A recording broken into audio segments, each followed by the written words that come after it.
ايطاليا اللي قدامك دلوقتي هي اللي انت كنت متخيلها في مصر؟ لا ما كنتش انا متخيلها في مصر. كنت متخيل ايه بقى؟ كنت متخيل انا اجي ايطاليا ده الاقي الفلوس في الشارع زي اي حد، والم الفلوس من الشارع وابعت لاهلي واعمل اللي ما حدش عمله والواد اللي ما فيش منه اتنين.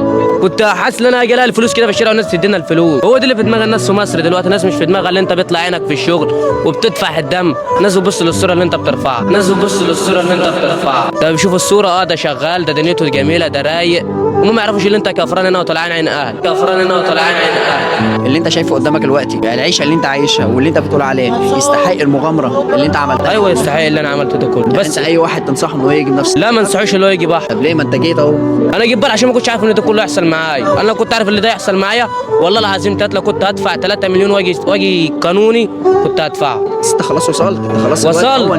بس غيري ممكن تيجي مع غير ان هو ما يتبهدلش ويجي في ثانيه، وممكن تيجي مع ناس تانية اللي هم يتبهدلوا ويطلع عينهم ما يوصلوش. هي مش كله يا حظ، بس الاحسن ان هو ما يركبش بحر. امال يجوا ازاي؟ يجي شرعي.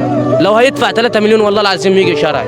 قسما بالله موت. كلمه موت دي شويه تكفى، بس ان انت بتكلم امك بتلاقيها بتعيط، دي حاجه بتعرف في دمها، حرقت اهلك عليك، ما بيسمعوش صوتك غير فين وفين.